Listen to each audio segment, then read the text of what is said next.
Hey, what up everyone? I'm Sinnycool and this is Gems of War.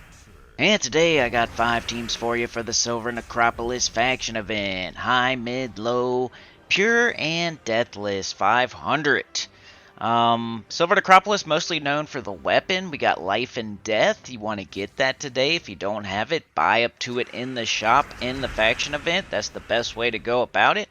But if you have to, if you need to, it's also available in the Soul Forge for like 200 diamonds and a little bit of jewels. So pretty much a thing you should get today no matter what if you don't have it. One way or the other. Please don't leave this week without it. I think it's still there the rest of the week, but make sure to look for it today because I'm not 100% sure on that. I forget. But yeah, get it today. Life and Death. It's really good. Hits 2 enemies. I'm talking about it right now because we got the Chrysantherax team on the screen, the high-level team. If you have everything in the game, just do Chrysantherax, triple cat fruit to get through this real quick. Get a bunch of gold. You know the deal. Do the events of the day. Let's go. But yeah, Life and Death. Get it. It's good. It's one of the better faction weapons. True damage. Stealing life, gaining life, doing death marks, blessing itself, enchanting itself. Like, it's got to be a top 10 weapon as far as in the game. So you should get it if you don't have it. It's very, very good. Also, Chatathon this Saturday. We got to do it, man. Come out of the woodwork, streak down the field naked. We got to have it all. We're way behind. We need it this month. It's October. We got the holidays coming up. Come on. Let's go. I know it's hard out there, but save you money on the game. You know, kick me a little of it back and still come out ahead. Super thanks would be great. Or just come to the Chatathon. A few streams left. We got Friday, Saturday, Monday, Tuesday, Friday, something like that. So would really, really appreciate it. I'm putting in the extra effort with these extra videos. Don't know if it's working or not. YouTube is a thing where it feels like the more work you do, the less reward you get, kinda. But I'm still trying it. And new account playthrough this Thursday. So check out Thursday. Make sure you got your peepers open on Thursday. I might put out a video, new account playthrough. I'm going to make it shorter this time, not as long, not super long live streams. I'm going to do it on OBS. I'm going to pause. I'm going to try to make it at least, 50% the last one as far as length. All right, here is the next team for the event. We got the mid-level team. We have Commander Dawnheart, Wand of Stars, Sir Quentin Hadley, and Leprechaun. So the Sir Quentin Hadley is going to 50% start the Commander Dawnheart. The Leprechaun's going to blow up a bunch of green at the start of the fight. It's empowered, so it should get up the Commander Dawnheart. You cast it, you win. It's super fast, and it's a chance to level up Knight. It's another thing about these faction events. You get 2 class experience instead of 1. I know that doesn't sound like a lot, but that's double. That's twice as much. In every other fight that you're doing throughout the game, you're getting 1 class experience, 1 measly little class experience. Well, you get 2 when you're doing the events, when you're doing stuff like faction events or the invasion event or stuff like that. You get 2 PvP stuff you're supposed to be doing. Instead of going off and doing whatever you want, do the events you're supposed to be doing, like the faction event. And if you're watching this right now, you probably are, so shout out to you. Leave a comment for me, hit a like, subscribe. Let's get to 8.5k, that'd be great. But yeah, the Sir Quentin Hadley 50% starts the Commander Dawnheart. The Commander Dawnheart boosts off of armor, which is really easy to get. He's only a legendary, no mythics on this team. The Wand of Stars would be the only thing that's kind of difficult to get on this team, but you don't have to have it. You could use Essence of Evil, Reflection of Good, some other weapon, Mountain Crusher in first slot, something like that. It would be just fine. Just some sort of mana generating weapon. The wand is just the best one that you can do. I got it in second slot because Commander Dawnheart, yellow-brown. Wand can catch everything else. Most of the time, the Leprechaun will just get up the Commander Dawnheart. You cast it, you win. It's fast. So, yeah, Sir Quentin Hadley can finish things off. A great opportunity to level Knight, which is one of the worst classes in the game, and you probably don't want to level it, but it's a good time to do it because you can 50% start your hero with the Sir Quentin Hadley while you do a faction of it and get 2 class experience instead of 1.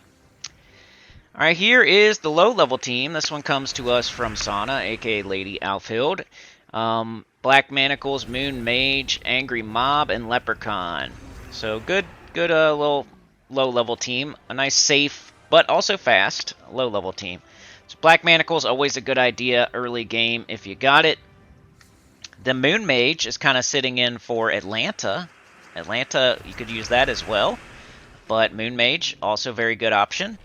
Hits all enemies, gets up quickly. I mostly use it for like Explore 1, like, quick little easy fights. But, the Black Manacles will do most of the heavy lifting, and then the Moon Mage can clean up afterwards with the low mana cost and hitting all enemies and using a different color and all that good stuff. But Atlanta would be another option there. Angry Mob is good because it uses red. It can summon. It also does damage and mana generates. It does pretty much everything you need. It's a nice utility player on your team. Other options for that would be Bork with Mechanist equipped, maybe in first slot, or, you know, Thrall in first slot. Then Leprechaun, of course. I think Leprechaun should be in almost every team unless you're doing the Chrysanthrax triple Caffroo. And even then, you could throw a Leprechaun on that and just do 2 Caffroos, and it would be like a guaranteed second turn wipe instead of a maybe first turn wipe. Yeah, I thought this team was neat and a little bit different. It's the same kind of thing as like Atlanta, you know, Thrall, Black Manacles, Atlanta, Leprechaun, but just then with a couple of, you know, a little bit different troops, which is cool. I like to do different teams here and there. That's why I did Commander Donhart for the mid. I did this for the low. I know the high level team's always the same thing, but somebody put it in the comments if you want me to do something different for the high level teams. I could have just did Guards Avatar. With that mid team, you can just do Guards Avatar instead, and now it's a high level team. Alright, this is the death list for Silver Necropolis. By the way, Silver Necropolis is one of the easier factions to do the Pure 500 and Deathless 500 on. Go check out my stream if you want to actually see those. If you want to see Deathless 500 done. Like right here, we're on like level whatever, 20. I'm just showing the team. You can copy paste it. I talk about it. But it's not like a hard fight or anything. It's just time to talk about it pretty much. Recorded the team fighting in the actual event to talk about it. But if you want to see it in action against level 500, go check out the stream. But it's the same old, same old. It's the High King Iron Gut, Essence of Evil, Zul'Goth, Leprechaun. Anytime I can do this for Deathless, I always do. With Elementalist, with Orpheus Metals. Just, how are they going to kill you? You know, the only way that they can kill you is if they deathmark you early and it goes off. Or they get a weird instant kill early. Or, I don't know, they hit you with a billion skulls at the very beginning of the fight. But mostly it's built to counter all of that business because you can hit specific enemies with Essence of Evil. You got Elementalist hitting them with all kinds of stuff the whole fight. You got the High King Iron Gut devouring the most dangerous enemy that can do that stuff to you pretty quickly in the early part of the fight. So now they're gone and you get an extra turn and you get a devour and I have more attack. You got the Leprechaun to get everything up quickly. You got the Essence of Evil to lock down stuff, maybe terror it out of here. And then you got the Zul'Goth. When you get a couple devours, you cast that Zul'Goth and bang, everything's dead. You use the skulls that Zul'Goth throws up there to finish off the last thing. So that's normally how it goes. Leprechaun and Essence of Evil will get up High King Iron Gut and Zul'Goth. You devour twice with High King Iron Gut, and then you Zul'Goth, and then they die to the skulls after the fact from Zul'Goth. Because you have tons of attack from devouring twice. But yeah, they can't kill you, man. Archer is not the class. It's supposed to be Elementalist. I don't know. I thought I changed that, but it's supposed to be Elementalist if you want to play it super safe. Alright, this is the Pure Faction. Pure Faction. I left a little bit of extra time on this one so I could talk a little bit longer, because Pure Faction usually has more explaining to do. You got some explaining to do, Lucy. We got Bone Golem, Vanya. And go check out the live stream, because this team is awesome. What you're going to do. There's only 3 fights. First thing you want to look at when you're looking at a Pure 500 or a Deathless 500. You say, like, how many fights are there? Because you don't need to do every single room when you're doing Pure or Deathless. You're just trying to get it done, trying to lock it in. You just got to do the rush straight to the boss. So some factions have 5 fights, even if you're rushing straight to the boss. Some factions have 4 fights, even if you're rushing the shortest route straight to the boss. This one only has 3 fights, which is the minimum, the least amount. So that's good. It's one of the 10 easiest factions to be doing. And Bone Golem is awesome. You can cast it and explode skulls and deathmark enemies for however many skulls you explode. Which isn't going to matter in the first and last fight because they're immune to deathmark. But in that middle fight, it will matter. So you don't really have to hit skulls with the Bone Golem in the first and last fight. You kind of want to more be looking for some board control opportunities.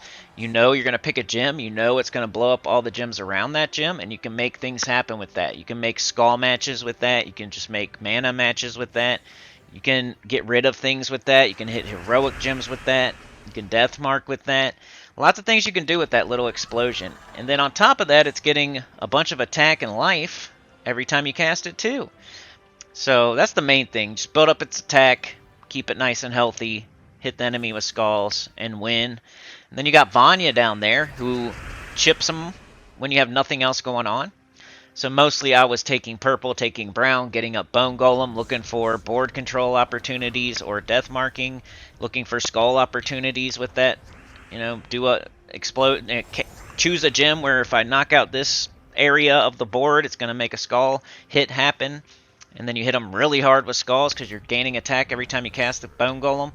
And then Vanya I would only cast when there was no chance of doing Bone Golem or no chance of getting mana for Bone Golem. Like, the only match on the board was green or something, I would cast Vanya. So, like I said, these fights right here are not representative of how it's going to go because, you know, watch the stream if you want to see me literally use the team on level 500 and do pure faction.